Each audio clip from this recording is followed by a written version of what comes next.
Yeah. So what's been going on with you, Joe? Oh man, fighting the good fight against the COVID, right? Right. So just been having to still go into work. Yep. But yeah, it's been a busy couple of weeks. Right. So yep. But what about you? Playing a lot of one-person Monopoly. Uh, you know, that game where like everyone starts off equal footing. You carve out your little piece of the world, then somebody always turns on you inevitably and wants everything. That's yeah, it's always going on. So my wife and I we're always fighting. So usually come out on the losing end. So yeah, Yeah. always hanging on to my Mediterranean, my little purple squares right at the go. So Yeah, keeping my peace, refusing to give it up. So yeah, yeah, fighting the good fight. you know how that goes. You know how that goes. So we Well, get yeah, fair enough. Go ahead. I was just gonna say my girlfriend is learning some new like sewing skills, and she's working on making us some puppets. So I heard puppets are really good. People like them. We're Fantastic. gonna Yeah. we're gonna hopefully get a puppet. Yeah, Okay, fantastic. yeah, A Legion Academy mascot, if you will. So, um, yeah. we've also added a slight addition to our logo. We are legionacademy.net. That's actually where you find Yeah. us. That's our website. So legionacademy.net. You guys can find us there. We also made a splash screen so you guys can check us out. Our YouTube channel is growing as well, so you guys can go find us over there. We do have some battle reports that will be coming up, and I think you guys will be excited to see those as well. Battle reports, that's interesting. Tokens, we're always sharing those. We have a new run of tokens coming out in April. But do you have anything there handy, Joe, that you can show folks who might be Ooh, interested in tokens?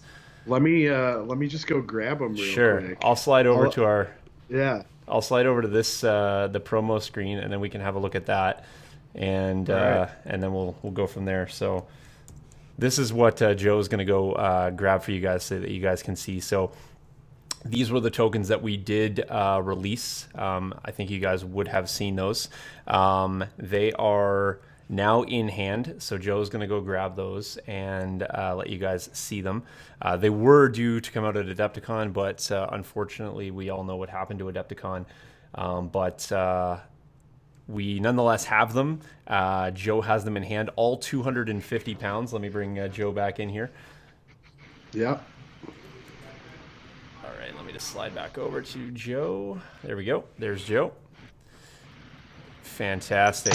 Oh, Salt Bay making it rain. Just just Nice. a quick just a quick 3,745 tokens Oh, at my house right now yeah. to sort through. I was telling Yeah. people 250 pounds worth of tokens. Joe showed me the pictures at his door. I think he still has the indent in the floor where those tokens were sitting. So, and now Joe has the without Adepticon, Joe Mhm. has no token sorters, and so he's got the task of sorting all 200 sets out, Yeah. labeling up 200 sets to be mailed out, and Mhm. sending 200 sets to be mailed out. Yeah. It's quite the job. So we're working on it. This weekend is probably going to be the best time where we could put in like the most hours towards getting it all sorted and everything because the weekdays are really busy. I mean, we're both at work still because our jobs are technically considered, I guess, mandatory. Uh, Healthcare industry and healthcare cleaning supply manufacturing industry. So it's quite a bit. We're spending a lot of time there, so we don't have a ton of weeknight time to sort these, but we will be doing that this weekend, making 200 stacks and then putting them in envelopes and getting them mailed out. Right. I see Marvin in chat is so let me just throw this comment up here. Damn won't get mine. Let's just we'll put this out here. So we have to get through these sets. We've probably got at least 50 messages online since we've posted it. People didn't know about it, wondering where to get them, asking us if you can order. So these, of course, were a pre-order. We have all 200 sets are all spoken for. Joe and I were just talking before we jumped on air here. We are not opposed to doing another run of these. We do want to take care of the 200 folks that already have the sets going out.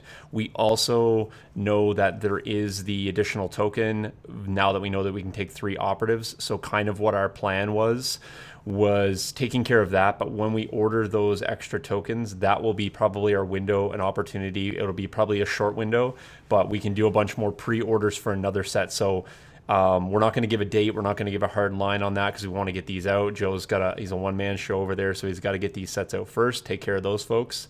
But we don't want to leave people out, and we're not precluding anyone from getting them in the future as well. So we've also talked about doing this as perhaps a yearly thing around Adepticon. We already have another design. So that's already in the works, but we don't want to also flood people with tokens and like acrylic tokens and all those things. We understand that funds are limited. People only have so much hobby cash. We also want you to buy the models for the game that we play. So we want to be cognizant of that as well. Right. Yep. So we are also, for those who have asked, part of that second run potentially will also include people who want to get that extra operative token. Right. I know a lot of people are talking about, I need a third operative token. I want to run, like a Cassian list or something. We hear you. I want a third operative token too. I've got the same sets that everyone else does. So I'm like, man, timing was weird with that. So we hear you. We're gonna make that part of our next wave. Yep. So let me just get these out into everyone's hands first. Actually, can you show us all 3,978 tokens, Joe? We'll wait. I mean, if you guys want to wait a long time, it's a lot to carry over back into this room. Joe's just getting buried in tokens up to his eyeballs there. So, I'm Man, going all in, just shoving them. I honestly underestimated how many there actually were until they got here, and I was like, these boxes are huge, and there's 4 of them. Yeah. Inside of each box is 2 smaller boxes. Yeah. That are filled with I'm guessing 500 tokens, right? It's insane. Joe, are we also including the Legion Academy token bags when we send these out? Because we were going to give those out at Adepticon. Are we still? Do you have the 200 Ziploc bags there? Or? I just might. Fair. Yeah. Ben's coming in with the 1,000 sets that he ordered. I mean, I was expecting 1 million to be placed, but I mean, he went a little bit lax. But I mean, COVID, so I get it. Ben's got funds to spend on TP and stuff, so. Yeah. I don't want to get ahead of ourselves here, but I just want to throw this out to the community as something we haven't finalized at all, but something me and Sean were talking about today. It might be don't take this as like cold hard fact or the exact plan, but hot take. We were thinking of maybe some way to do some sort of discount code or something for like our next item, and we thought one interesting way to do that would be for people to just post pictures of them using these tokens on the table. Yeah, post a photo of you using them on the table. We'll make a running list, and then we were talking about, we just don't know how the code will factor in, but truthfully, we want to make sure people are getting these to use them, and there's no better way than actually seeing people kind of share them around. So you're already posting tons of photos of you playing anyways. It'd be cool if you had a Legion Academy, activation token next to it. So for sure. So we'll figure that out. Nobody can do that yet, so we'll get these out first again. Cart before the horse. Let me get these in all your hands first. Yeah. Let me get this in all your hands. Yeah. And it's definitely coming. So. Actually, you know what? I'll give a bonus token. I'll make up some discount code if somebody makes up a proxy set of Legion Academy activation tokens before you get them. Yeah, just hand drawn logos. Try to get these added into TTS so we could all proxy them. Yeah. Right, while we're quarantined. Yeah. For sure. Oh man. But I'm excited to get these out to you guys. So I'm excited to see you guys actually using these. It's gonna be awesome. So we have a request from, I'm not sure what you mean, Kyle. Kyle's saying change the camera to panoramic. I'm not sure what exactly Okay. that means. Does he want to see more of the the foam in the studio or something? I'm not sure what he quite refers. I'll let him catch up. So there's Bella, by the way, chiming in. Let us know what you mean by that, Kyle. I'm not 100% sure. Um, what else do we have on the go right now, Joe? We got tokens coming out. Yeah, And, I mean, it's kind of a weird time for Legion because we're all cooped up in our houses, right? So yeah, we're just trying to make the best of it. Um, as much as so it's unfortunate, all the game stores in the area are shut down. It's to me, it's more unfortunate for the owners of those stores than it is for like the gamers themselves. I know we all want to get to our games and stuff, but it just kind of sucks for those guys who are taking a hit. I know there's been some clever things. I've heard stories of people. There's all kinds of ways that people are getting around like the rules yep, of shelter in place, where it's like, hey, I'll meet you in the parking lot and you can give me the games that I pre-ordered. right, Or I've heard tale of owners like delivering stuff, or having these opening just the front of the store and not the actual gaming area so you can come in and buy stuff. right. And I say, hey, to those store owners, I respect the hustle, man. I mean, you got to do what you got to do, right? It's a Right. tough time. So, but unfortunately, yeah, it's tough to get games. The thing is, their tabletop simulator is an option. I typically don't advocate for it because I don't really like it. I'd rather play a physical game than like a computer version. But Right. for now, if that's what you got to do to keep yourself safe, by all means, it's an option, right? And it's a good option for people. Yeah. Um, Let me give you a so quick story here. Just going back to your point about getting around. So today I was working on the Kashyyyk table, and I wanted to know if my local hobby store was open because we're not under like the rules that the province put in. Our city kind of went a little bit extreme with them, and then they sort of like roped them back. So I wasn't quite sure if businesses were or weren't open or not today. So I messaged him, and his response to me was, "Do you know the paint numbers?" And I said, "I know some of them." Then he said, "Okay, come by. I'll wheel the paint rack to the window, and you can point out the ones that you need." hey, Absolute man, true story. you know what? You got to do what you got to do. I respect that. Yeah, well, I Hey, mean, I'm a really good customer for him, so like I yeah, appreciate that this guy's going the extra mile. So it's kind of like yeah. it's like the proverbial window shopping, and like I almost feel like there's something in a slider with a mail slot or something. Like my paint will drop out one dropper at a time or something. So yeah, I I just know, had a good I chuckle know. about that. John, the owner of GameStorm, said he's basically opening GameStorm up out of his basement, and he'll mail you anything that you want to order. Okay, Right. So people are still able to get their product, right. at least if it was already released at retail. Yep. New product is a different story, right? As we Yeah. saw this week, right? Asmodee is saying, hey, all new releases are indefinitely on hold. Yep. Understandable, right? Yep. What are you going to do about it? I called it last week, but it was pretty obvious that was going to happen with Yeah. everything else going on. And I'm not too worried about it, right? It's like it's all fully spoiled. You could proxy, you could Yep. play TTS, like you can still try the stuff out. And when Yeah. we get it, we'll get it, right? It is what it is. That's actually going to be kind of the premise of our show tonight. So we're going to be looking at a list that I've been playing. I've been bothering Joe with it nonstop, just talking about it. He's been trying to bust it. I've been trying to tell him how it's good. Then we'll come back with another thing. Not that we're trying to break it. And he's not saying it's not good, but we're really trying to bust the list. Yeah. I've been playing pieces of it in skirmish because that's really all I've been getting in. But I have been testing it as well. As soon as Saber was released fully by FFG, I got two 6-inch bases that I had here. And I started playing it right away. I really like the list. I think Vital Assets, as we're going to kind of cover, not a true Vital Assets. We're gonna reveal Vital Assets, our version of it, slowly over the next coming weeks as we look at lists as they pertain Yeah. specifically to it. So we'll look at some things tonight, see if it made it better, made it worse, and we'll kind of take you guys through the list that way. So it's not really going to be specifically, if you want to see vital assets stuff, I think you can find about 9 different places that are like live streaming it today. So you can go check out any one of those casts. I think they're all going to say pretty much the exact same thing. We're going to give you our version of it, specifically related to a list that, hey, you know what? In 3 months' time, I may be able to try it against another actual human being. So, Right. Well, So yeah, I guess we thought. Let's just say full transparency. This was a list that you were highly considering bringing to Worlds. Is that correct? 100% was bringing this to Worlds, so much so that the display board that I have unfinished. Actually, I should grab that real quick.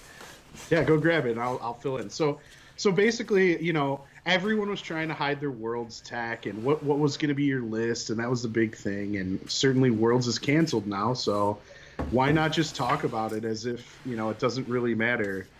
Here's Sean's awesome, huge display board that he was going to make for Worlds. Unfortunately, didn't finish it because there's, it's not happening. Yeah, I was as soon as Worlds was announced that it wasn't happening, I stopped working on this. However, I was working on this pretty much night and day to get it done.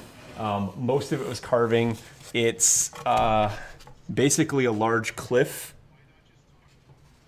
And all the trees and such aren't on it. It was going to have a frozen waterfall that was going to be coming off this side right here. So I'm still going to finish it. I just have hard shifted back to the Kashyyyk build. If you guys have seen that, I have been putting up a bunch of live videos working on that. I've been working a lot today. I just didn't put up a bunch of things for that. But I do have my clones handy here, so I might as well quickly show those as well, just the different paint schemes. So I have about 4 different paint schemes. These were done up by Studio Jace here. So this is nice. There we go. That's the dark version. Almost like a Bad Batch paint. I have right? Bad Batch. Here's actually one of the Bad Batch guys right here. Nice. So nice. I have my leaders and heavies are done up in the dark scheme, and one specific group of 4 is done for Bad Batch. My phase 1 generic clone troopers are in this red and white scheme. Nice. And then my phase 2 generic clone troopers are done up in this gray white scheme. Sweet. Yeah, they look good. There we go. Jace, great painter. He's a fantastic painter, and he has the saber tanks, so I cannot show you those, but they're also finished as well. So Kyle pointing out here, Minister, and then the white tree of Gundor. I actually have a very large tree here, and I will definitely show you guys the Kashyyyk. I've been showing Joe some of the stuff today. Initially on the Kashyyyk build, I was going to keep it kind of subdued in terms of just keeping a couple playable areas, but I said the heck with that. So now I've really built the top of the tree out as well. So it's going to be 100% playable. I actually might back the tree up to make it more in one deployment zone versus another and really make it a playable space. So, Nice. Thank you, Michael. Michael saying nobody else makes stacked pink foam look so good. Yeah, fair. I have a lot of pink foam. I work with this a lot. So, so that's basically everything that's been going on there. But let's jump over into the actual list talk here, Joe, if you're ready. Yeah, I'm ready. Okay. Yeah, so again, like Sean mentioned, I think this is going to be kind of the way that we incorporate our spin on talking about vital assets over the next few weeks. Instead of just reading the card text and going into a bunch of detail about this, how the objectives play, I think the way we're gonna do it is we're just gonna show you a list, talk about what we think would be good to take in the battle deck and why. Yeah. All right, so let's first off starting to talk about the list. I called the list Aerosmith, and let me just explain why. So I'm going to talk a little bit how I like to deploy, and I always tell Joe it's all about the edges. So he said, "Oh, so living on the edge." So living on the edge, throw out to Aerosmith. Also, edge referring to saber tank. Edge sword, double tank, double edge sword, Hence the name Aerosmith. This guy. Oh This yeah. layers, man. I told him when I saw his ice wall that he was gonna build, I was like, you should just call your list Game of Clones. Yes, a song of droids and fire. Yes. Yeah. Yeah. So then I immediately crafted a sign which was going on the end of this for the display. So I will finish the display. You will see it all. But there you go. Yeah. Yes. Chris Zenga pointing out, I live on the edge. I like to be. But anyway, Aerosmith coined it right here. Legion Academy, trademark. Legion Academy Network. You heard it first. Yeah. Live from the Canadian headquarters. Joe's actually coming to you from our Chicago satellite office. We have, he couldn't get to our Greenwich office because of travel bans. But so he's. I'm in our U.S. headquarters. Yeah, Sean's up in our North American headquarters. Yes. The Death Star. Yeah. So, yeah, fair enough. Chris Zenger referring to me as an onion. I hope that's in layers and not as smell, but if it is, that's fine. I'll take it too. So, yeah, this isn't Sigmar. This is Legion. We take showers over here. Yeah, not shirt, shoes, not optional, required. All right, let's get into the actual list here. So, yes, this was my Worlds list. If I had to go to Worlds today, this is what I'm taking. Like it or not, here it is. So just give you the list as we go through. So here's my Rex. Rex coming in at 109. Aggressive tactics, definitely got to have that surge generation. It's a non-bid list. I was toying between playing a 7-point bid and a no bid. I opted for no bid just because I think the cancellation of objectives was a little bit more powerful than edge. It really would depend on the tables, not knowing and being so many tables. I just figured that, if this is a local meta, I can probably make a better choice on whether I want to have table edge or not. But given there was going to be so many tables unknown, I just went with the no bid version. I like environmental gear on Rex because I really think anything with Gunslinger and range 2 needs to make sure that you're maximizing that range on your shots. And so I like E-gear. I also like E-gear if I need to keep pace with anything in my list. I don't want to be slowed down. I don't want Rex being the slowest thing in my list. That's for sure. I go with recon intel and then offensive push. There's nothing wrong with generating 5 aim tokens on Rex. It's super important, I think, for the tanks, and I'll kind of talk about how I use Rex to feed both of my my tanks, or when need be, I feed them. So that's Rex. Pretty standard there. R2 in the list as a naked R2. Most importantly, he's there as a repair bot. If I can threaten the secret mission, I will. But generally, he's there just to make sure that if somebody tries to bully a tank early, I can quickly put 4 wounds back on them. I had C-3PO on the list when I first started testing, but I just found that I wasn't getting value out of him. And so those 15 points were just much better, and I'll show you where I spent them. I have 2 phase 1s in the list, both naked, basically sitting there to generate dodge and standbys or aim and standbys. Next to, again, redundant phase 2s, both with Z6 and Overwatch. Again, really working in tandem with the phase 1s. I'll talk about my turn 2 alpha strike here in a second. Notice it's not a turn 1 alpha strike. Let's call it a beta strike. Fair enough. I like it. It's a beta strike. Fair. Yeah. And then rounding out the list, so you can see I'm a really big, and Joe's pointed this out, and I didn't really actually consider this, but he said that I'm really a fan of redundancy in lists. And if I go back to my list, double snowtrooper, double death trooper, double medic. Then I go to, well, in this case, triple Tauntaun, but the redundancy with that special forces unit, or that support unit. And then here I'm double heavy with redundancy in all my core units. So I really like that. And the reason that I do like that is because I don't like having my list get focused down on a single point. So you can go all in on any one element here, but really it's a 2-pronged attack. And really, there's units of 3 that work together to synergize. But the nice thing is that the tank doesn't rely on the phase 2s. The phase 2s don't have to rely on the phase 1s. So they work great as synergy as a synergy unit, but they don't have to work like that. So it's not like the phase twos are useless if the phase one is not there to feed them tokens. The tank's not useless if the phase two doesn't fire support. And so that's kind of how I've built out the list there. Ben asking here if I will take a jump pack on Rex. I think that is correct. I'll probably get rid of Enviro Gear, and then Rex just becomes, again, I get the same thing out of the jetpack, but probably more. Rex becomes a lot more mobile with a jump pack, so I agree, Ben. That'll be something that get worked in. I was actually going to ask you the same question, but here's my other question. What's the total point cost of this list? Should be 800 on the nose. Okay, so what would you cut then?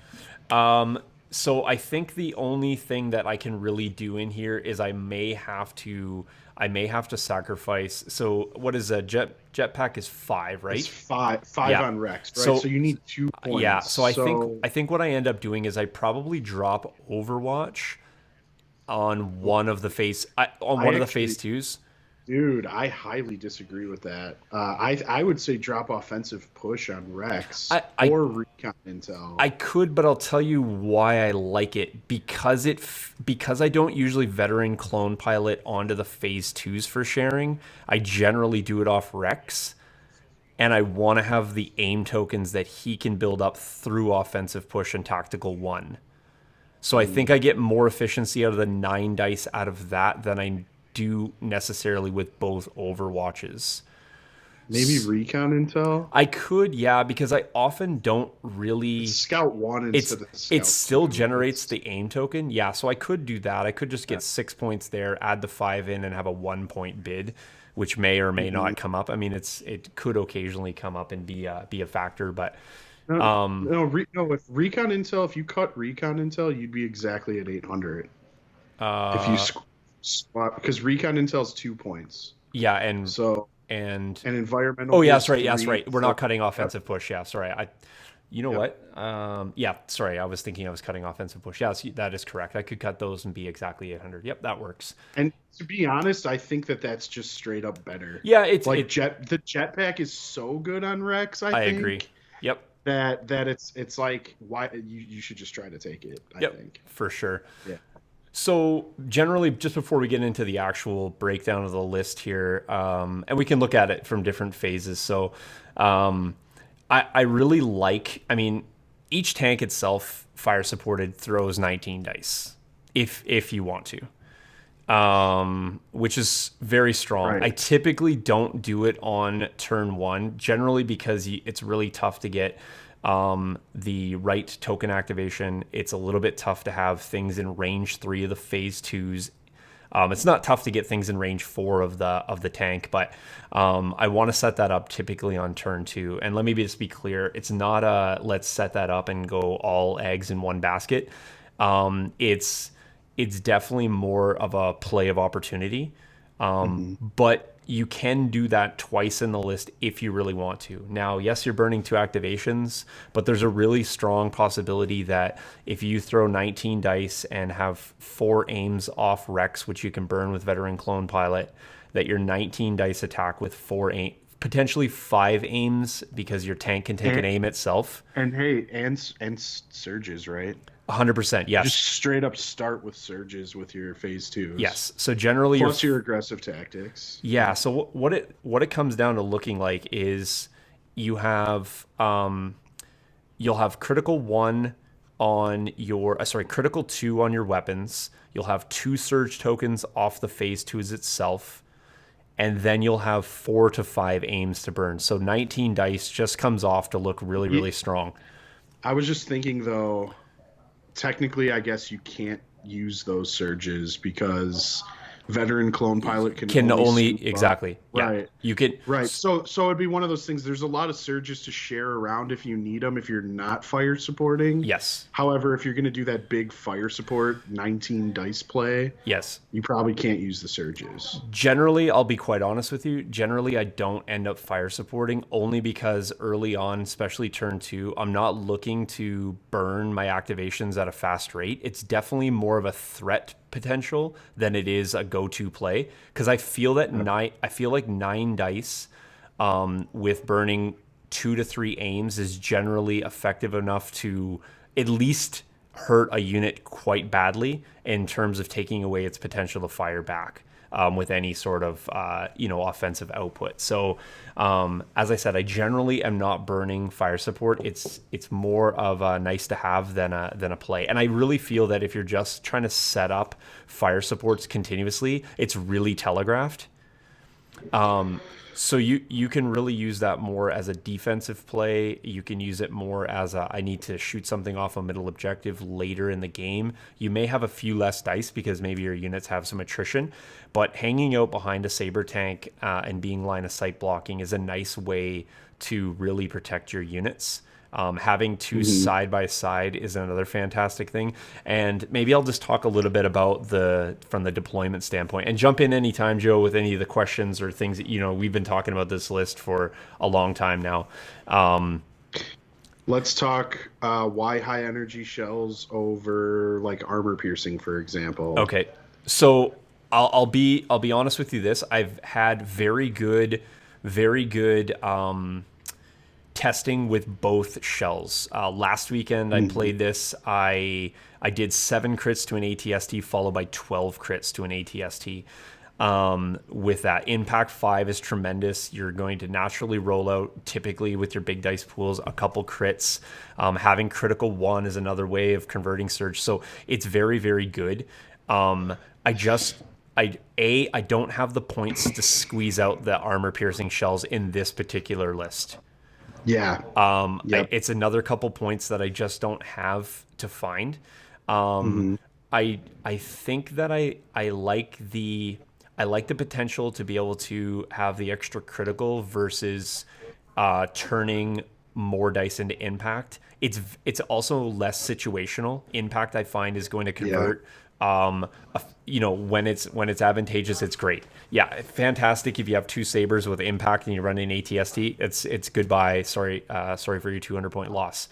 I just find that over the course of a game, more versatility came from the high energy shells. I also like the range band better on the high energy shells because double tapping at range 4 really feels good versus the impact shells where you got to get to that range 2-3 band. Yeah, you have to take a move on, at least on turn 1. Exactly. And then when you start talking about that threat of that fire support, you lose that a little bit with that. So I've had a lot more success in general with the high energy shells. I've had good success with the armor piercing shells, but just in this particular build, I feel that the double threat of the high energy is over the course of the game better for the offensive output. So I oftentimes too with my list, I really use them as a gun platform for a lot of things, depending on what the mission is. But I very often will refresh my tank and shoot the high energy and the main gun every turn. So I'm not opposed to refreshing that, just because I like to have that very consistent output. I'm often able to get enough aim tokens off another unit that I don't really need to take my own aim token. And having the ability to fire 9 dice as opposed to firing 6 with an aim token, I still feel very good, because what happens when you shoot the high energy shells is you trigger another critical. And so it's the ability to turn that surge that you may or may not be able to do if you've just fired the main weapon with an aim token. So I just like having that on board every single turn. So that's generally my play. So when it comes down to, and maybe I'll just start getting into some of the cards here, and we can talk about some of the deployments. So what we've done here is I've just laid out the cards that I would take if I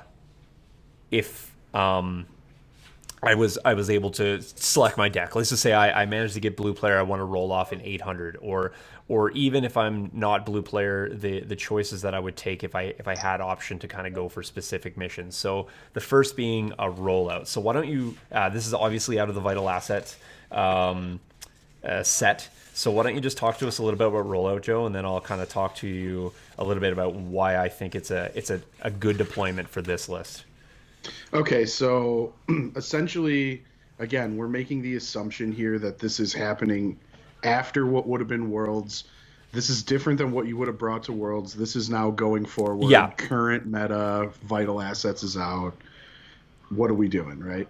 Now, so the first four things we're going to talk about is your selection for deployments. Yep. Rollout is a deployment, right?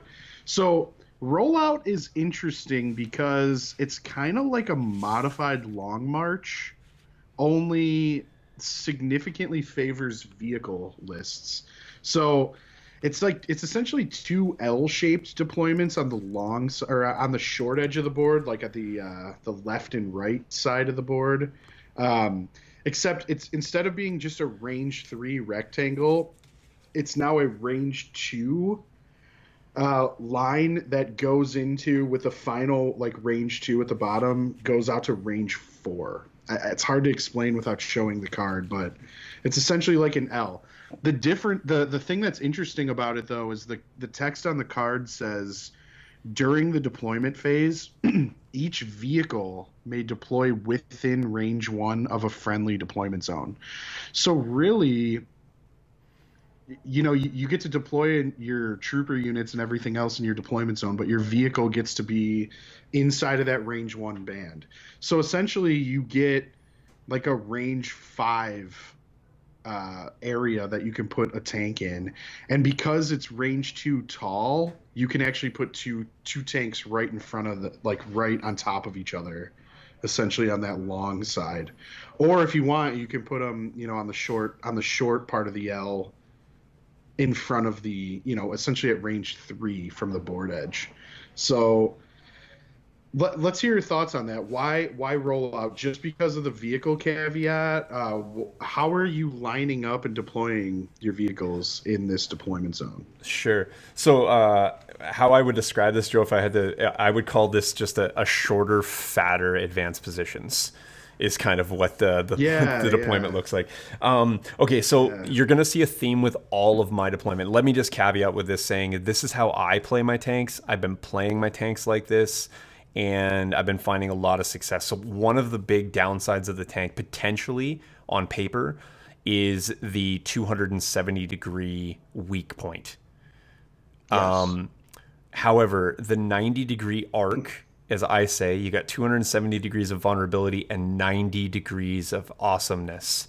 And so when you deploy the tanks, you really have to pay attention to where that 90-degree arc is facing. And again, going back to the list name, Aerosmith Living on the Edge, I really like to left and right skew deploy my lists. So when you're looking at these lists, one of the things, oftentimes you will deploy your vital assets. Tyler, yeah, you're welcome. Just trademark legionacademy.net, please. When you're deploying your vital assets, if I can use that term, oftentimes you'll wait and hold. I'm actually a proponent of deploying my tanks early, because I kind of like to dictate. I like to say, okay, here's my piece, line up across from me or line up opposed to me. And Hmm. so I know where my unit's going to go. It's a clone blob. I'm really using my tanks to my advantage. So if I'm Yeah. looking at this deployment right here, quite honestly, again, it depends on the objectives and things like that. But I'm probably going at the top, at the range 2 band out, and then Yeah. angling inside. So Interesting. I'm gonna do both over there, basically making sure my 90-degree point is able to hit the back corner. So I'm going to have a little bit of a dead spot right at the start if you want to go close by, but that's a quick pivot and you're in range. So that's a really dangerous place for my opponent to deploy. And I'll go side by side with my tanks, and then I'll deploy pretty much everything in my list directly behind that. So I'm going to, even though I'm advanced deploying out basically like a recon intel for my tanks, one base without, I'm going to have everything to pop behind that. So I'm not really giving my opponent much to shoot at short of my sabers. I'm also less than a full move out from being able to double tap each of the sabers from that position. And if you go out on the end of the 4, if you're going too far forward, I feel that the ability to flank or get to your weak point is increased. So that basically deploying at the top or bottom, depending which player you are, I feel that that gives you the most distance and decreases the amount of weak point that's facing. So again, that left and right skew is really, really strong for the list. You wanna angle skew here. If your opponent ends up going in the other end, one of the things I'm going to talk about is I'm a really big proponent of side skirting my tanks, and that's the only movement that I do. I'm not using Plo Koon, so I'm not really worried about generating dodge tokens off standard moves. But side skirting your tanks, keeping your business end forward, and even though it's a speed one on a 6-inch base is pretty fast. And if you side skirt, you actually are able to keep R2 in range as you move. And so R2 is able to double move and stay behind sabers as long as you don't move too quickly. And you're also able to set up a really cool side skirting offset where you can have both sabers facing forward, create a little bit of a pocket in behind them, and just escort your entire unit, or your entire army rather, across the table at a relatively decent speed. It's going to take you 4 turns to get there, but you're 4 turns of shooting the entire time, which I really like. Yeah. It's crazy how even a speed 1 move on the tanks is essentially range 2.5 or a little farther than it. Yep. Just from a single speed 1 move. Speed 2 even farther, right? It's like essentially range 3. Yep. So yeah, you could cover a lot of ground even while strafing. Yep. To the side. Yep. And that's a good that helps you protect that flank, like you said. Yeah. I'll bring up the next. Oh, go ahead. Do you have another question on that, or? No, I was just gonna say I think that covers rollout. We're also looking at disarray, right? Yeah. Disarray with tank. Yeah, I'm gonna bring it. Keith pointing out here. I'll just bring his comment into chat here. So he says, I can tell how excited you are about this. It's getting me fired up. Maybe I should play Republic again. Absolutely, Keith. Heavily endorse that for sure. Yeah, for sure, man. So the next 3 deployments I just brought up together because we've all seen them, but I just want to kind of talk about them in general terms. So it's disarray, battle lines, and major offensive. If you look at this, I bring disarray in my list for one thing. I usually feel that opponents don't like disarray. So sometimes what it does is either forces a cancel.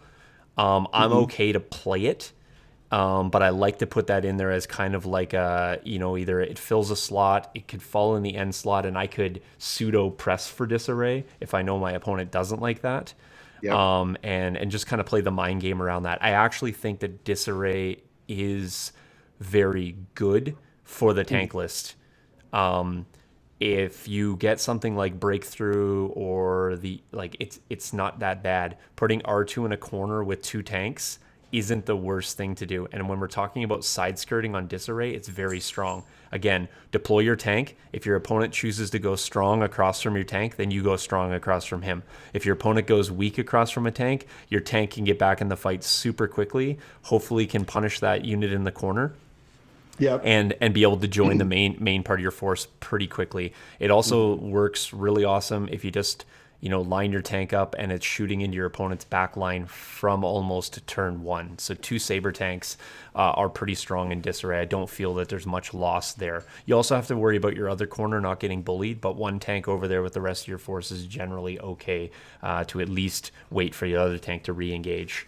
So I like that left and right skew. You can do that on disarray as well. Battle lines, very same premise. Battle lines is one of the ones where you can't really do the castle off the hop, but what you can do is you can left or right strong skew deploy, and you can keep your force pressed out. And so if you press out, you mitigate how much shot is coming back at you, at least off the hop. And typically on battle lines, what I'll do is I will 45-degree deploy my tanks, again, to mitigate that number. I don't deploy them face onto my opponent, because if they go left and right, they can get to my weak points. But if I go to the left, then what I'll do is I'll skew to the right. I'll angle 45 to the right. If I go to the right, I'll angle to the left, depending on what terrain is to my my advantage. Again, when you deploy on a skew, you can actually side shift out. You can use that strafing move. You can strafe 1 and then start moving forward and create that nice sort of angled stagger. So you're coming at your opponent almost like it's a major offensive or an advanced positions. You're basically just skewing everything over and not taking advantage of the full tabletop. So keep in mind, we're talking about all these in isolation of the objectives. So there may be some additions that need to be added once we get there. So major offensive, same thing. It's very much like Rollout for me. I just feel that you got the same sort of chunky part at the same place on the table. Again, deploying either at the bottom of the box or the top of the box. I like the top a little bit better because I can actually swing around and take my angles.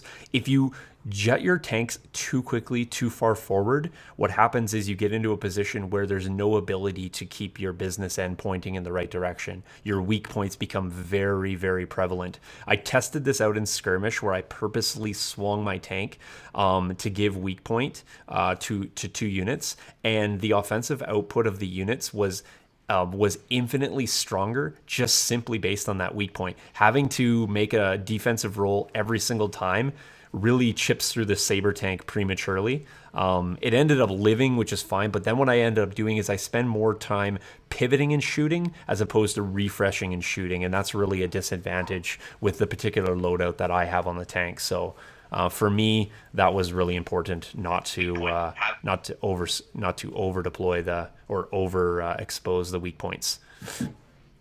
Yeah, I agree with all of that. I like the idea of the 45-degree angle on deployment with the tanks. Gives you the option to push forward, gives you the option to strafe. I've pretty much been experimenting with the same thing. I've been using my Saber tank base to proxy an AAT, and I played like a whole tournament with it, and I was kind of finding the same thing. But so I agree with that. That's good stuff. Sure. Just catching up with chat. Alan is asking, should he buy a second Saber? That's a no-brainer. Yes. Kyle's currently painting a Saber. There's no S on the end of that. Should be Sabers for Kyle. So Kyle, get another one. Keith is asking me, will this list be hurting you if you don't get a bid? So here's the thing, Keith, there's no bid in this particular list. And so we'll talk about that for sure. Now, as I said, I went back and forth whether a 7-point bid or a no bid was better on this list. And again, that really came down to not knowing necessarily what table I was getting. I wanted the tools just as bailout potential for bad table deployment, but absolutely tables can hurt. I don't feel, as we get to the rest of the cards, I don't really feel like there's a ton of bad deployments, but Joe and I will talk a little bit about some of the really bad ones, and that'll come up as we progress through the conversation, not only just today, but when we're going to look at, Joe's going to present a list next week, and when we get to that one too, we'll reference back to the Saber list just as we kind of work our way through this. So agreed, not everything is advantageous for this build for sure. I'm just thinking about future-proofing this build, just looking at it, because I know the bid conversation is going to be a big one over the next several months as we reassess what lists we're bringing, and we're getting all these new releases, and we have all these new cards, and it's a very good point to bring up the fact that bidding might become more important now more than ever, because you can make your choice and force your list to be really good at very specific things that could potentially really punish your opponent. I really think the days of the skew list are upon us, where we can build really strong skews that are really good at very specific objectives and take a big bid so we can not have to worry about playing our bad objectives. And something I was thinking about, I'm just looking at this list, and I'm just speculating here, but we've seen the ARC Troopers previewed, and we know one of the things that's coming with the ARC Troopers is a strike team. And just going off of the logic of how inexpensive strike teams are for the other two factions, I'm assuming they'll be a lot less than 91 points. So maybe you do have room to cut a phase 2 and put a strike team or two and still get 8 points back or something. I don't know what that's going to look like, but that, there's room in the future as we're playing through these new vital asset cards with these new releases that will come out around the same time that will change list building completely. So just something I was thinking. Yeah. So stay tuned for sure. Yeah, for sure. Let's talk about objectives, because I think this is the big thing. I think this is okay. So again, going back to the discussion of bidding, these are the objectives that Sean and I have been discussing that we think are probably the most optimal for this specific list. If you walk up to the table with an 800 point list, though, chances are you're probably going to be red player most of the time, and you're not just going to get this perfect miracle selection of objectives. However, if you're trying to play this list, you're probably going to be at a slight advantage with these four objectives, and that's why we're putting them in the deck. Yeah, Right? So and so let's also be clear that you won't. Let's just say you don't get your list. There is a good chance that potentially one or two of these may be in your opponent's list as well. So in that case, what you do, you apply the logic of you're going to be pushing for these. And honestly, right. when we're looking at it, I think objectives is where you need to make your push. So Right. can you deal with an advanced position deployment? Yes. Can you deal with a long march deployment? Yes. Are they the most optimal? No. However, we're going to talk a little bit, and not so much today, because we're going to be talking about we're going to basically we got to have a foundation for these list discussions. We're going to talk about the most optimal for the Saber. When we talk about the one next week, we're going to see some very clear discrepancies between the two types of objectives that are taken between these lists. And we're also going to see some very clear objectives that the Saber tank list is going to be just flat out bad at. Yes. However, one of your bailout moves, if you can always go for the table. So Yeah. That's so. And it's funny that you say that because so I just want to throw in a side note or just go on a complete tangent and get off topic for a second. So on March 14th, it's Pi Day, 3/14. So we had a little tournament at J Crew Games, and the winner of the tournament won a pie. Right? It was just like a fun tournament. It was scheduled long before Worlds. It was supposed to be kind of like a Worlds practice tournament. Worlds got canceled. We still weren't completely quarantined in the state, so we got to have one last Legion tournament, and we had a lot of competitive players show up, and several people that were there already had invites to play at Worlds, but John Griffin and I placed first and second, and we both took some like straight up jank lists. Like I took a list that I called Triple the Fall, which was Grievous, Dooku, AAT, and 5 naked B1s. And there was a game where I was going to legitimately lose on moisture evaporators on the objective, but I won in turn 6 by tabling my opponent. Like I just straight up killed all of his models in turn 6, won that way. So had I not killed his Vader, he would have won just purely on objectives. But I got enough wounds through with that list because Grievous, Dooku, and the AAT survived through turn 6, and they were essentially able to like take everything in his army out. And that's a very real possibility, especially with double tank. This is such a firepower heavy list that there's potential that you can assess in turn 4. Like I'm not going to win this on objectives, but I'm actually like maybe 3 units away from tabling my opponent.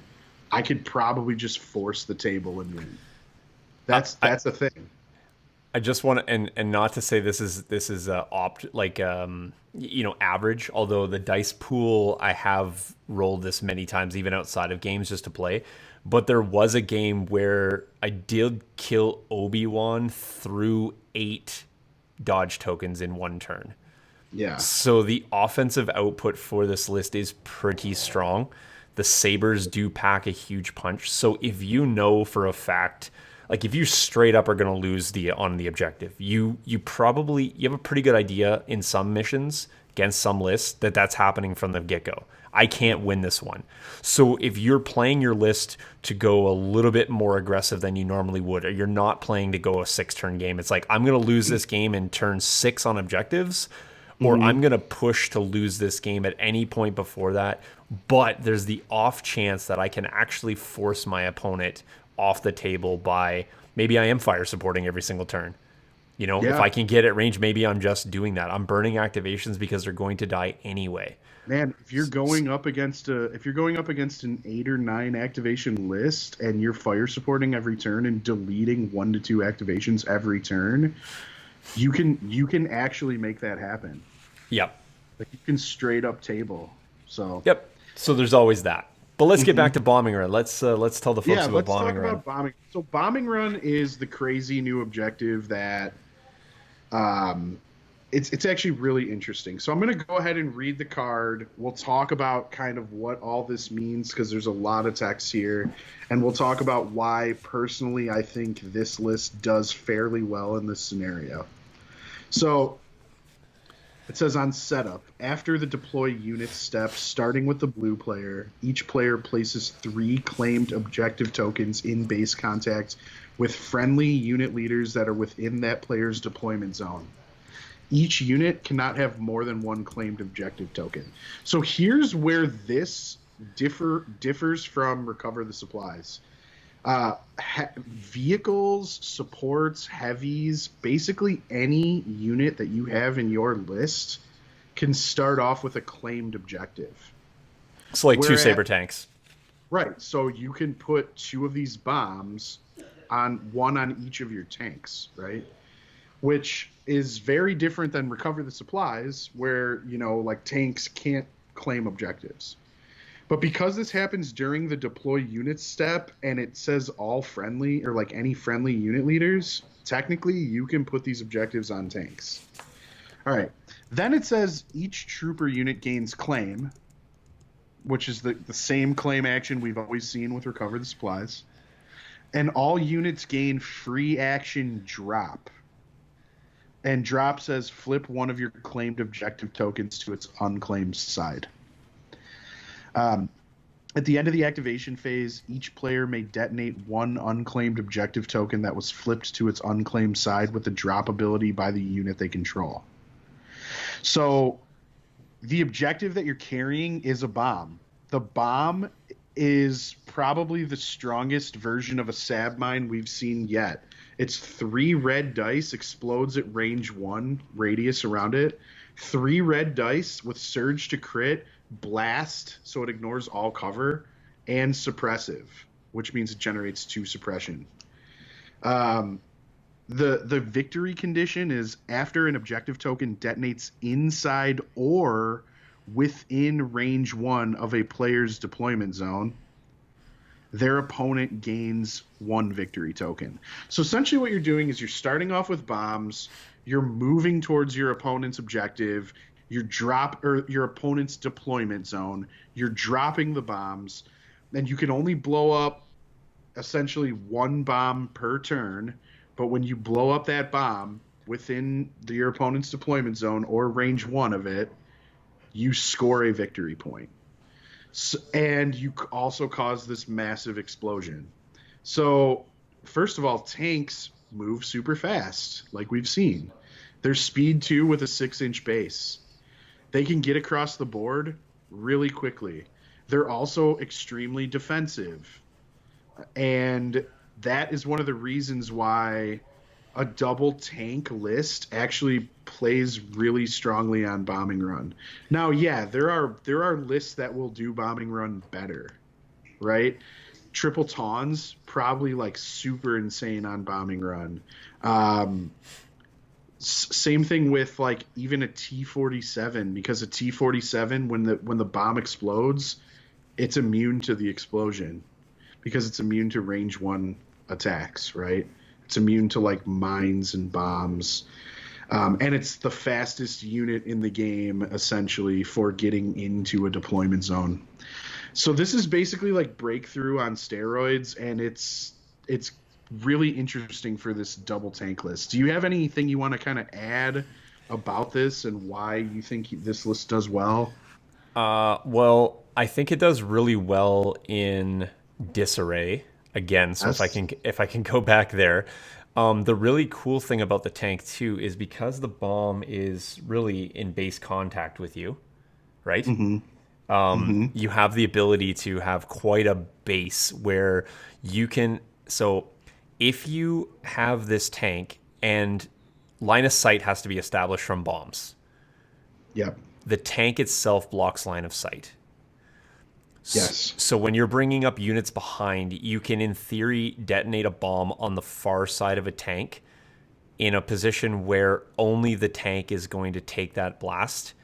You're Yep. you're only taking 1/4 hits basically because only a surge and a crit result are going to hurt you, but you're Yep. able to actually mitigate the damage it's going to do to your forces that are following up. So one of the Yep. units that I think may carry a bomb in my particular list would be R2. Now, because you can deploy bombs under vehicles Mm-hmm. and vehicles block line of sight, R2 in theory could deposit a bomb under a tank if he was following them, not be hit by the damage of that detonation. Mm. Well, the thing is, it needs line of sight to the spot it's placing it. So if you were to do that, then I guess the only thing is you would just choose not to detonate that bomb first. But you can still Correct. run You could do that. you could still run Yeah. R2 around to the other side. My main point being that the tank actually inherently defends your units better, Yeah. No, just simply by size. this is okay. That's a really interesting talking point, and the one thing I do want to add to the discussion about bombing run is that from what I've heard and seen with bombing run, typically it is a low scoring game or it goes to a tie many times, right? This is a game where the maximum potential victory points you can earn is technically 6, but realistically it's oftentimes Three. 3, Yes. right? Because you can like kill your opponent's unit, pick up their bombs, and then detonate them. You can also choose to like just treat a unit as a saboteur, not even try to go for a victory point, and just drop a bomb on your opponent's army just to hurt them. Like that is also a play. But what I was getting at is that secret mission feels Yes. particularly strong on this objective because I'm saying more often than not it's either going to go to a tie or be a very low scoring game, Yes. and that's why just having that one extra potential victory point could be the difference. And when you're talking about using tanks, creating screens, you literally can create a 12-inch wall that R2 can walk behind and not be seen. Yes. With That with just actual helps him. bombs Yeah, in the front of that screen as well. right, right, which helps him really just maneuver safely across the battlefield. I haven't played against Double Saber in real life, but I've played against it on TTS, and I felt like it was like impossible to see R2 the entire game. Like my opponent was really, really smart about the way that they were able to hide R2 and move him using the tanks as a screen, and then terrain, of course, as well. Yep. If there's a gap where R2 needs to cross on a double move, if you have a tank in front of it, it's pretty safe to do that. Yes. And so getting R2 into you're in bombing run with a clone blob with double tank, you're probably playing it just like you would play breakthrough. You're pushing your whole army forward together, right? Yep. You're acting with your tanks in the front line, creating a screen wall, and doing that is going to make it sort of easy for you to push into that deployment zone safely, and also just be blasting your opponent as they're trying to do the same thing. This is why side skirting or strafing your tanks is actually a nice way to move your blob along, because the tank can quickly outpace your units very quickly. Yeah. But because you're not really relying on any particular movement to give you anything other than keep your business end pointed in the right direction, a side skirt and shot, and you just walk yourself across the table, or in this case, across the edge of the table, still feels really good. Yeah. So Totally. Yep, there's lots. We had an earlier question here, Joe, reference, who was it from? Was it from Alan? Wanting to know if either of us were playing in the online TTS event. That's a hard no from me. So I I actually would have liked to, but unfortunately I can't because I was talking to LJ about this. It starts on Friday, Yeah, okay? that's why it's a no for me. Right. It starts on Friday and it runs during the day. Now, typically, if COVID weren't happening, I just would have had off work because it would have been Adepticon. But because of my line of work, I'm actually stuck working. I can't get out of work. I have to be there. My job is considered essential or essentially aiding the medical field, and I just can't get off work during the day. And not only that, but I'm putting in longer hours than usual. So I can't play on a Friday during the day. It's unfortunate. I would have liked to, and I think it's a great idea and a cool event, and it's kind of like something nice, like kind of a nice consolation prize for everyone. So shout outs to the people that, decided to put that together. Plus, man, you're playing for an Essen Obi-Wan. Like, that's like a $300 model. So that's a pretty cool prize, right? So yeah, I'm that's a cool event. I'll definitely be keeping my eye on it for sure. It would be too much of a grind for me, to be quite honest. Like I one, I don't play TTS, but I have played a couple games. But I think pretty much for me, I don't get taxed playing tabletop games. Like I've done some really long days of gaming. I do get taxed working on the computer, and Yeah. 3 or 4 hour games, and then having to play. I don't know how many rounds it's going to be. That's just way too much computering for me. So Yeah, TTS, man, it's so finicky. If you're playing like 3 games of TTS in one day, I'd probably want to die at the end of that day. eh, yeah, exactly. It's like, I mean, hey, more power to all the guys that are participating in it. That's awesome. Yeah, But yeah, no, that's a fair point. It's gonna be a long day, long yeah. grind. A lot of it's been it's been a few years since I put in the like 14-hour day of World of Warcraft. See, So I've never been a computer gamer ever, yeah, or a console yeah. gamer or anything. So it's like a really foreign. I play like phone games, and that's about it. So, and even those have ads every 12 seconds. So at least I get a break. But yeah, yeah, no, I'm Yeah, not going for the grind. No, no, thank you. yeah.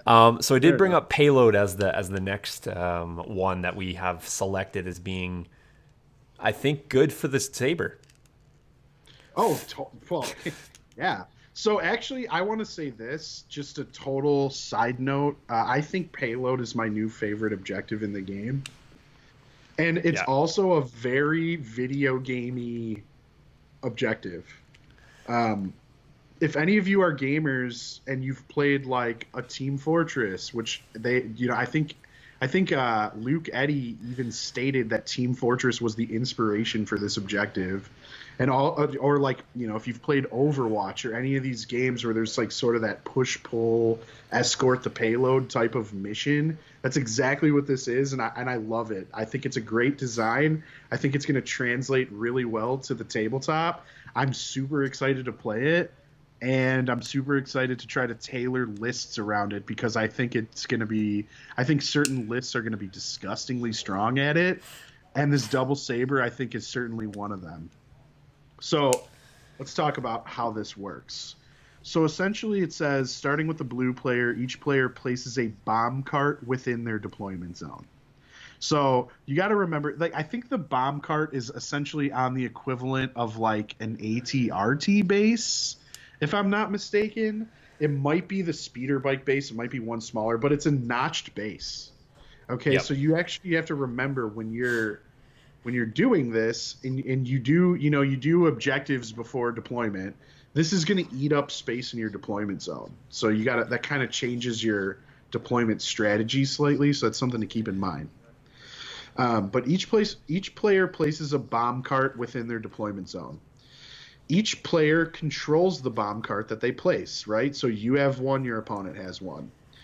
And essentially the way that this works is you're each going to take an objective token and set it on a piece of terrain.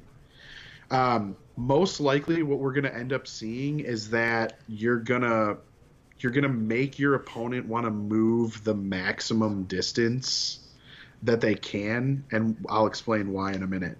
But it says, starting with the blue player, each player marks a piece of terrain by placing an objective token matching their opponent's color on that terrain piece. Each chosen terrain piece cannot be within a deployment zone, but can overlap a deployment zone. I kind of like this because I like that they added that sentence in, because now that we have so many deployment zones, I know there was like a really specific strategy for competitive play for like table layout, and I think we can kind of get away from that a little bit because there's so many different ways to deploy that I don't think you need to overthink it anymore. If we'll look at hemmed in later when we probably talk about your list. Yep. But that particular deployment layout, Yeah. without that caveat of being able to straddle the deployment zone, would make bombing run payload exceptionally difficult. There'd be very few pieces, and if anything, you'd have more of a king of the hill type scenario because you'd basically be going for the same piece of terrain in some cases. Yeah. Man, the worst thing I've ever seen happen at a tournament, and this happened during a key position selection, was someone had to be like, "Hey judge, I need you to reset this table because we've done our deployment zones and there's literally no legal place we can like choose terrain that's not like in a deployment zone or outside of range 1 of the center." I've seen that actually happen. So I do like that they kind of added in that caveat. If a little bit of it's like touching inside the deployment zone, it's fine, right? As long as it's not fully within. Yeah, I actually had that issue at LVO in my final game. There was so much scatter on the table, and there was like a TIE fighter like wingtip that was like just in the deployment zone, so that big piece is out. There was the downed AT-AT from Legion Terrain, and it had like the guns on it, and the guns are actually positionable, so you can have them forward or tuck back in. So it was all the way forward, and because it was all the way forward, it was into my deployment zone. So it was it just got so brutal with all the scatter, and so I ended up having to be in a pretty disadvantageous position for one of my key positions, which I pushed to have it and then didn't measure. I measured the terrain pieces, but I didn't actually measure all the extremities coming off them. Like it was like toes off the foot, and it was super frustrating. But a simple wording or phrase cleanup like this for other missions, I think would be also nice. I'd be accepting of that. Yeah, for sure. So yeah, no, that's cool. Okay, so back to the card, right? Yep. So it says after, so you choose you place the tokens. Your opponent's essentially moving from their deployment zone towards that token that you place. On basically as far away from their cart as you can make it, ideally. Yep. At the end of each round, starting with the blue player, each player's bomb cart may pivot and then perform a speed 2 move if there are more friendly unit leaders than enemy unit leaders at range 1 of it. So this is, again, an objective that is designed so that vehicles and support heavies and whatnot can actually participate in the objective, right? It just says friendly unit leaders. It doesn't say friendly trooper unit leaders. So your tanks count towards the objective, essentially, or moving the objective. Okay, so at the end of the game, it's not at the end of each round or whatever, it's just purely at the end of the game. Each player gains 1 victory token if their bomb card is range 2 of the terrain piece marked, and 2 victory tokens if it's range 1, and 3 victory tokens if it's in base contact with the terrain piece. So what it sounds like to me, and how I think most of these games are going to play out, is you're going to spend probably turn 1 and turn 2 moving towards each other. You're probably going to meet somewhere in the middle of the table or have this super close range, essentially like engagement area, and then whoever comes out on top is going to continue moving their payload forward, or you might just walk past each other and then just keep, moving your carts and end up tying. What I think is gonna the reason I think that the double tank list is super strong in payload is because it's gonna be pretty darn difficult to get those tanks killed, and it's gonna be pretty difficult to not have the two tanks contributing to moving their cart on every turn. Exactly. Now, Right. this keeping something in mind, you just have to be very careful with your cart placement. So, like Mm-hmm. the tank base itself is just under range 1. So you want to make sure that you aren't putting that cart like out in front of the tanks, Mm-hmm. and then potentially limiting your range to them. So probably keeping the bomb cart off to the side is a very good play. Again, you want to use the cover that the tank provides, which is also one of the really awesome pieces about this is you have line of sight blocking cover that's contributing to it and acting as a really good escort unit as you walk these guys across the table. Mm-hmm. I also think that the tank's got great potential, and this is one of the missions where, as you said, you're kind of going to be spending some turns moving together, like towards each other. I actually don't feel that spending a couple turns fire supporting into the tanks isn't worthwhile in this particular mission. You're not winning until the end of the game, and because you know where your opponent needs to go, Mm-hmm. cutting off and setting up fields of fire, it turns Yeah. like 2-3 Mm-hmm. become very, very easy to do. Oh yeah, And there's a lot of other things I was thinking too, like very subtle interactions that the tanks have with this payload objective. So for example, one of the things it says is it's unit leaders at range 1, not within or yep, anything, right? So you can be at absolute maximum range 1 of your bomb cart. You have a 6-inch wide base yep, that you can potentially also be at range 1 of your opponent's bomb cart. And by just having, and again, this is going to be weird and it's going to require you to kill a lot of stuff and kind of balance things out. But there could potentially be a situation where there's just one turn where you get to make a speed 2 move with your cart and your opponent does not. yes, And that could be the difference between winning and losing this objective, because these games are going to be so close, yep. right? I really think so. I honestly think that the tanks themselves, like I said, if you establish yourself early, turn 2, turn 3, even if your opponent's choosing to want to move their cart, they're going to have to put bodies within range 1 of that cart. So truthfully, that becomes your moving target. You Yeah. also know the end goal. So Right. it's Yeah. so you really just set up yourself in a position where the tank doesn't have to be your units that are moving your cart. You got R2 and 4 other clones and Rex to do that.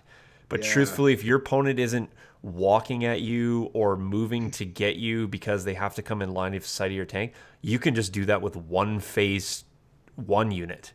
Yeah. You don't need to You know have what else I 5 was units to thinking? do that. Man, okay, so the bomb cart itself takes up a physical space on the table. Yes. And yes, it can pivot, but it basically can only move a speed 2 move. Yes. If you create a 12-inch wide wall that the cart cannot move through, and it has Exactly. to pivot and make, spend 2 turns going around that, they might not get there. Yes, here's Right? another Like, thing. Your yeah. 2 tanks may actually tie them for the number of units they have next to their cart. Right. Yeah, exactly. So, man, this is going to And be an interesting objective. and maybe R2's behind them, and if he's in base contact with them, he would be at range 1 of, if you're in base contact with their cart as well. I mean, Right. standing in front of a Saber, if you don't have impact or ways to put hits through, isn't really any better than being at range 4 of a Saber. Yeah. The weapons don't have the min range. Yeah. So Man, there's like a lot of weird stuff with R2 too, where like just the push pull tug of war of you and your opponent walking at each other might create a situation where R2 is just like beep booping up the side of the table, exactly. completely ignored, and your opponent's like, I am not going to deal with him. I can't pull units off of my cart to take shots at him. Right. And you're Again, just going to get secret mission. Like yeah, it's interesting. okay. Nathan is asking in chat here if we can. I'll put his comment up on the screen here so you guys can see what one I'm referencing. Oops, sorry about that. Can you guys talk about playing against this list? How do you beat it? Just kill the clones and Rex, ignore the tanks. So we'll get to. We're gonna speed through these last few objectives because I think it's a good point that Nathan's bringing up. Yeah. The short answer is it's unbeatable, so don't even bother. But we'll Okay. we'll give you a couple hints for This sure. is if So. Krabik didn't win Worlds, this was the list that was going to win Worlds. Exactly. Yeah. I mean, this was probably the list Krabak was taken to. Let's be completely honest. That guy just owned Worlds this year. All right, let's bring up the next two because they're not new ones, but they are ones you've seen before. Key positions and breakthrough. Again, breakthrough with tanks is fantastic. I love R2. This is one of the ones where side skirting. It's like that inevitable grind to the end. It's like, oh. Right. 4 moves, there comes the tanks into the end zone. R2's behind it. I can't see it. Oh, you just scored 2 plus R2 is 3 plus secret missions 4. That sucked. I think you apply basically the exact same logic to breakthrough as you do to bombing run. They're basically the same objective. Yep. And then key positions is always good for a double heavy list, right? Yeah. In the old deck, it was probably the objective you wanted to force more often than not because tanks can score and they aren't really moving off of an objective once they're dug in unless you kill them. And it's pretty tough to kill them, 2 sabers in an R2 list, right? So yeah, I mean, key positions is kind of like you can apply the same logic we've always applied to like double ATST or double tank, double Imperial tank, or anything else, right? Can I give you the real nice thing about key positions? So basically, again, let's assume everything's equal and you play 6 turns. You just hang out at range 4. And shoot. R2 becomes an easy back cap or a phase 1. That's fine. But when you get down late game, there's something to be said when you position both of your heavies on the other side of the key position to create as much blocking as you can. So let's just say you get lucky and your key position's like a small base thing or something that's not a building, let's just say. Right. Mm-hmm. And we've all had opportunities to play games where it's this huge building, so it doesn't work. But we've also probably had games where it ends up being like a evaporator or something that's smaller in scale, a barricade, whatever, a barricade equivalent. Yeah, there's some really cheesy stuff you can do where you're like, I'm not on a 45-degree angle. I'm just going to consume this entire barricade. Now you can't touch it. Yes, there is lots of stuff that you can. Cheeseball stuff that's legal. but really, like, it's like can't get to me because you can't physically touch this. Exactly. There's also like a lot of weird stuff where like if they have a really weak backcapper, like if they're backcapping with a sniper or two, you can just kind of double move your tank on a turn and then blast their snipers and get on their backcap and totally put them on the back foot where they're like, oh crap, I either need to retreat with a bunch of units or I need to try to force myself into your backcap, and then you still have another tank pointed at their army. Yeah, there's a lot of weird key positions is always really good for this list. Love it. Yeah, for sure. I've seen John Griffin. I've said this on the podcast like months ago. I've seen him cap 2 key positions with one Imperial tank because the base is oblong and it's longer than 6 inches. So if you could do that kind of cheese where you like double cap with 1 unit, you could probably do the same kind of cheese with this list where you just drive over a barricade or something and are like, can't touch it. There's a cheese tactics, tomatoes. Yeah, pro skill. All right, let's bring these last three up here. The only new one is War Weary. I was saying to Joe, one of the things that I really feel about this list is that there's not really any super bad conditions, but there's not really any that are like super awesome either. Clear conditions, but that's kind of a wash because it's really a no condition.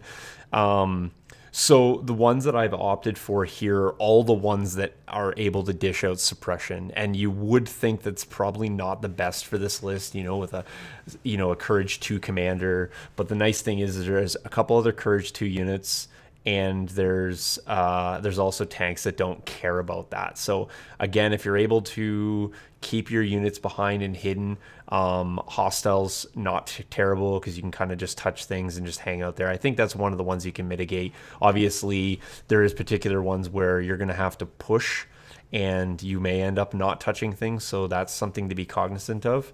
Minefield. The other thing, I mean, even on those like on hostile, like you were saying with suppressive lists, man, you know who doesn't care about like suppression? Overwatch standby phase 2s. Yes. Like they don't even really need their actions. They just set up like a castle trap. Yes. So yeah, and like you can still force your like fire support into the tank play and not actually ever activate. Like if you have 5 suppression on you, I'll just give it a face up on my command card, and then I'll just fire support into my tank. That way it stays put and doesn't panic. And yeah, there's interesting ways to kind of work around like the negatives of being super suppressed as clones. It just kind of requires you to get dug into the right position early, I think.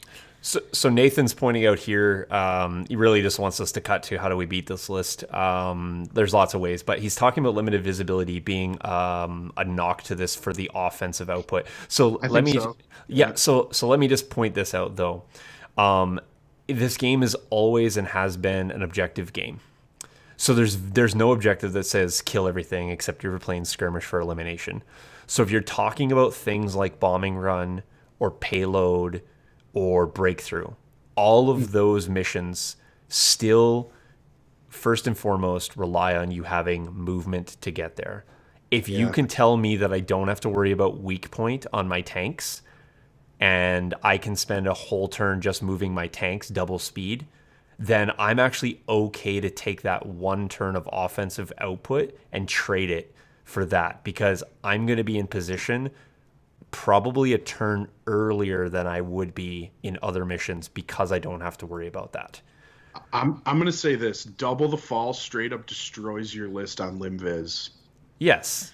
Because on Limviz, Double the Fall gets Grievous and Dooku in where they need to be safely, and you're low on bodies, and then I chop them all up. Right? So in that specific situation, Nathan, 100%. Limviz is like a hard counter to what this list wants to do. But to Sean's point, that's not the case with all lists. Like there's a lot of gun lines still, right, who are just as hindered by Limviz as, like a Double Saber list would be. And also, Limviz for this list, it allows R2 to just like double move, get super safe for 2 turns. You set up your like Saber tank wall super cleanly without having to worry. You get all your clones into position, and then maybe turn 2 when it's range 3, you're just setting Overwatch traps. That's like not always the best situation for your opponent to be in. So yeah, it's not great, but it actually can work out in your favor, I think, with this list against certain lists. Right. So, okay. yeah. So let's talk about all the things that are not awesome. So, obviously 8 activations can hurt, although I think you got the mitigation factor in the fact that this list is pretty good at one-shotting activations. It just can. It can, for sure. Especially if you're talking about like fire supporting. Yep. This is one of the reasons why I said a long time ago I don't think Palpatine's good anymore. Now, everyone got on me and being like, "Well, look, Luke just won LVO with Palpatine." Sure, that was in the Tauntaun meta. Tauntauns and Shores have since been nerfed. Um, I think Palpatine was positioned super strongly against Taunts specifically, and he was still thriving in that meta. In a world where saber tanks are a thing with fire support and then like Overwatch traps, do you really want like there's a real potential that Palpatine has to roll saves against 38 dice in 2 activations. And if that's the case, I'll take my chances. Even if you don't kill Palpatine, if you do 4 wounds to him, he's effectively rendered fairly useless at that point. Yep. That's just my thought. So yeah, like this list is real killy if it wants to be. And if someone like puts their Vader out of position, maybe a turn prior, or puts like Palpatine out of position, or puts Jedi Luke out of position, you can dump a whole bunch of dice into them really quickly in a very short window of time and potentially take them out. And that just feels really bad. So it forces your opponent to be extra cautious and extra smart about the way that they're moving their big force users. Yeah. It puts them kind of, yeah. And just to be clear too, the dice pool, if you're not fire supporting, is 9 dice. But Yeah. it's 9 dice in the fact that it's 4 red, 2 black, and 3 white, with usually 2 or 3 aims. So it's not really that difficult to roll that out into 7 or 8 hits consistently. Yeah, especially if you're scooping up a couple of aims. That's Exactly. like no problem. Yeah. And you have critical 2, and in that dice pool your average is to roll at least 1 crit. So to get 3 to 4 crits and then potentially just re-rolling dice into additional crits, it's not impossible and not unlikely that you're going to roll 4 to 5 crits if you're willing to re-roll some hits if you think you need to get over that cover. And then you're forcing opponents to make 5 or 6 saves. Even red dice saves, you're able to kill many things. I've done it lots of times. One shot activations, no problem. I'm really happy that I opened up a game the other day and I one shotted an E-Web turn 1 in skirmish, just because you guys know how much I love E-Web. So I was really happy to erase that thing. So it turns out sabers are better than tauntauns at killing E-Webs. But as Joe's pointing out, these really expensive units that, I mean, nobody wants to obviously take 19 dice. And I'm not saying that you're going to get 19 dice off on this, because obviously you're playing KG, maybe you're activating last and firsting, just to make sure. It's the potential that if you don't, or if there's an opportunity where it happens. And I think that people greatly need to pay attention to exactly what kind of movement a strafing 6-inch base does, because later on, see you later, Nathan. The 6-inch base strafing is an amazing movement, and it's not like it just goes side to side. You can still angle that base. It can zip around corners with that. It's got an Yeah. amazing movement potential, and that 90-degree arc is tremendous. So I think people should be surprised about Saber, and I know Double Saber looks like, hey, you're investing a lot of points. We've seen people succeed with double heavies before. We've seen double ATSTs. We've seen tank ATST. We've seen them have success. I think that one of the things that puts this tank a little bit above is the token sharing, and we've seen how effective that is with clones. In the mirror match, or not necessarily a mirror match, but a clone v clone, another great thing that the Saber tank is really good at is chewing up token usage on clones. So if you put a huge attack pool into a phase 2 unit that your opponent wants to save, or an Obi-Wan or a Rex, you can really gobble up a lot of tokens. Even if you don't get that damage output through, they really can force your opponent to burn up a bunch of surge tokens and a bunch of dodge tokens, and a bunch of tokens that they may want to have otherwise committed to other parts of the turn. So going early with the Saber tank is actually one of the things that I think is very good play, because if you go late, you have already allowed your opponent to dictate the token usage as they've seen fit. Maybe they don't, maybe they're saving them up for your attack, but the odds are that they'll burn them when they can, if they can, before you shoot them. If you force them to use them, I love that play. I love going early with a saber and late with a saber. For that exact reason, where I make my opponent either spend them early or second guess spending them throughout the turn to save them for the end. Yeah. All right, let's talk about some of the other weaknesses of this list. I think the biggest weakness is the low trooper count. For sure. Right? And the ineffectiveness of this list on okay, so again, we're talking about you're not bidding, right? Nope. So very real potential that you go up to an opponent, they have a 12-point or a 15-point bid, and they've built like a Sabine or a Cassian Pathfinder recover the supplies, super strong recover the supplies list. Yep. And I just think that this list just loses on recover the supplies to anything that's tailored to be good at recover the supplies. Yep. Because the tanks can't pick up the supplies, and you are now exposing units that you want to hide to try to go for the middle. Your best bet is to potentially just try to kill stuff. Yep. In that, and that's hit or miss. I mean, it's dice, right? So I think that's the thing, right? Any list can be really good and really bad at things. It is pretty tough, and it will be even tougher with vital assets coming out to make lists that are good at everything. True. So I think that's why the big point, right? The bid potential. With no bid, you could fall into a trap where recover the supplies falls in the far right spot, and you're playing against a Jin Cassian Pathfinder K2 list, or you're playing against a Sabine box grab or a Boba box grab. And you're just like, well, I'm probably going to lose. Well, and so let's caveat this, though. This list was built without vital assets in consideration. So the list itself was built in a non-vital assets configuration. The objectives that we pick are built in a vital assets configuration just because we wanted to be relevant with this particular pick.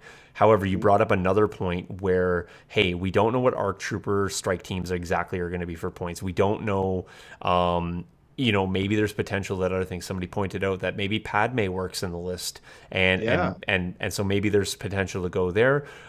Maybe you don't go phase 2s. There is potential to go phase 1s with a Z6 and drop the Overwatch. You have the extra fire support, but you lose the Overwatch ability. That's originally where I started with this list, and that had me coming out at a 7-point bid. Maybe 7 is not good enough, but maybe 7 with a slightly cheaper commander, maybe 7 with a strike team, maybe 3 phase 1s with a strike team. There is probably potential to play with points. I think, quite honestly, the real sweet spot is if this list was able to have a bid.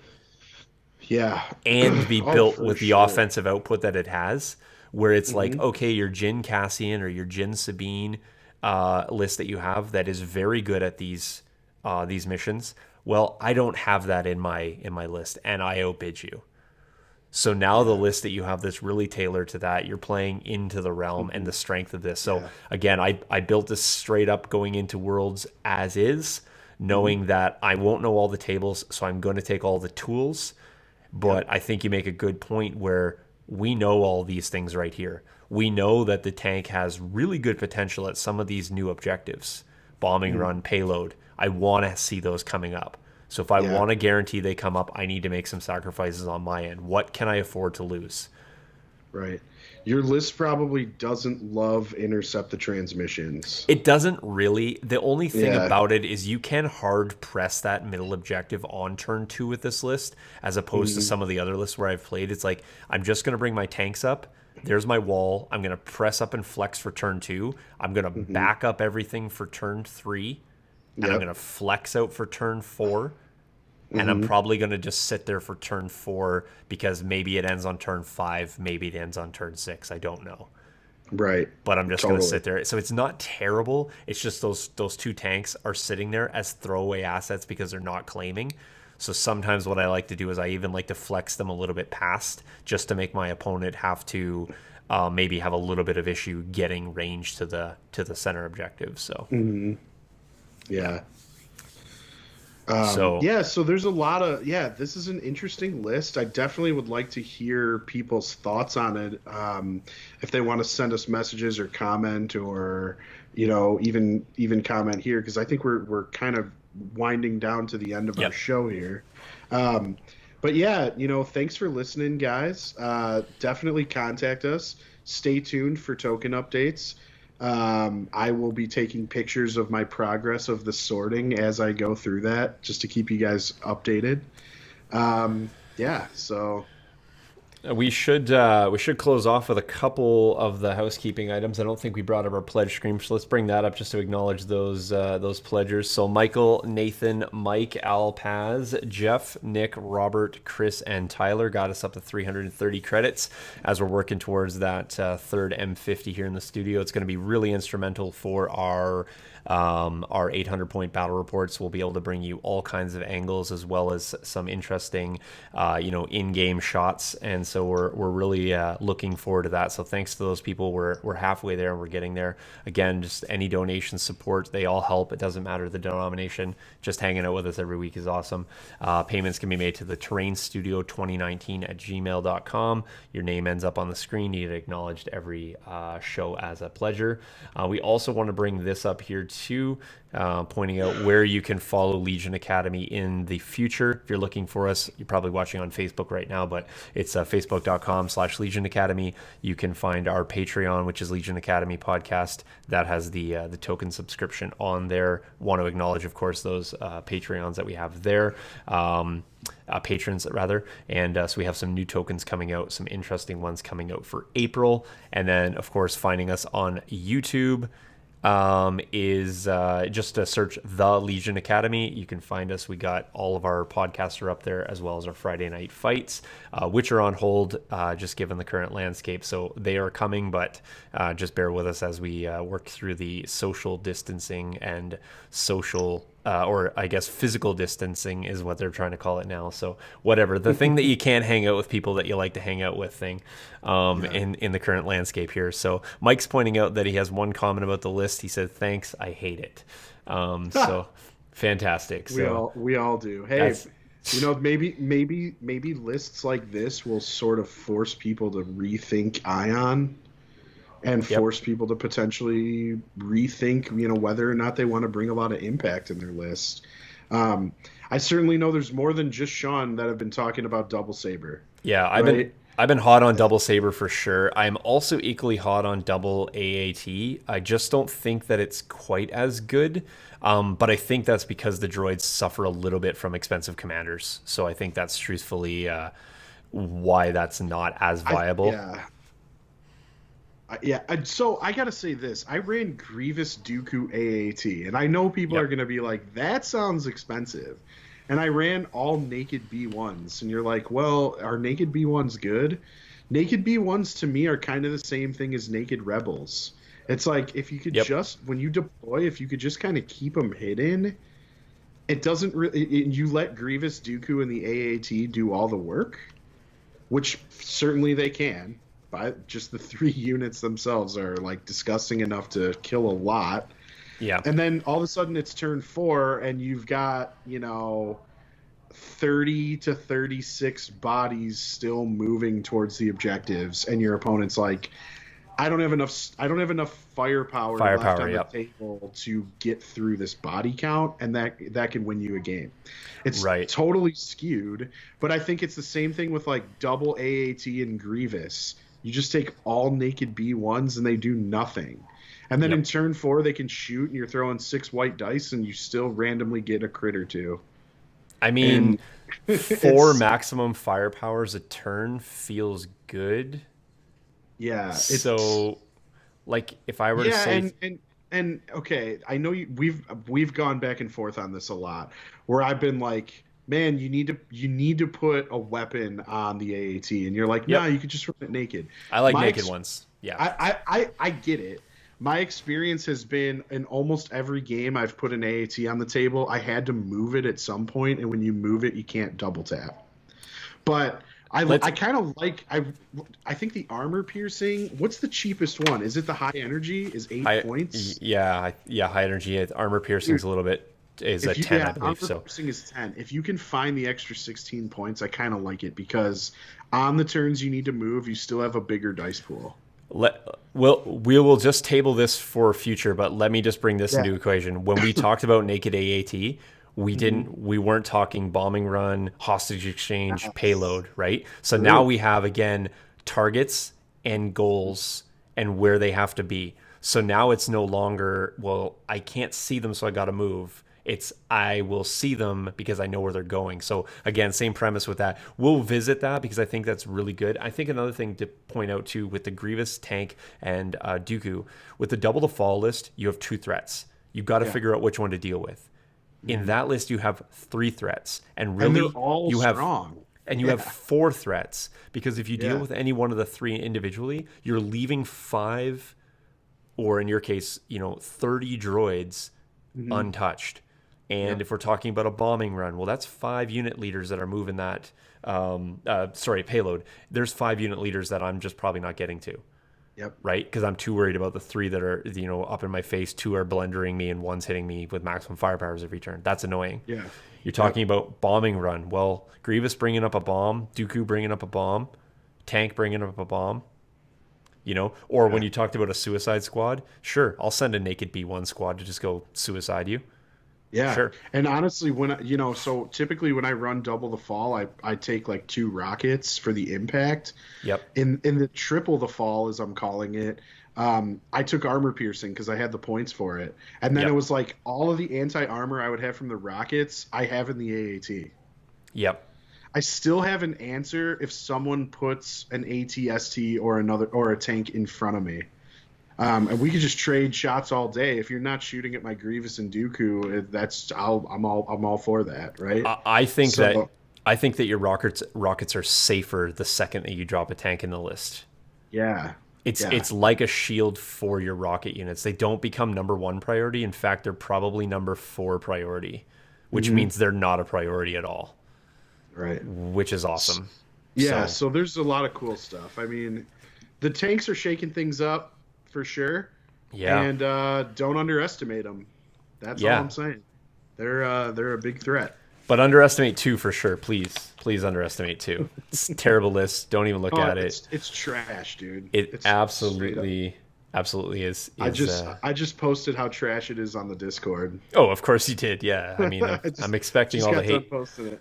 All the Yeah. hate mail goes to our Chicago office, so Yeah. just keep that away from the corporate North America and Yeah. office here. So I'll have my So, secretary file that. So yeah, if you have any sock puppet designs, send them to Joe too. yeah. So Send me your puppet ideas and anything else. All yeah, right. fantastic. Well, on All right, that folks. note, guys, See you I guys think next that's week. it. Have a great week. Cheers.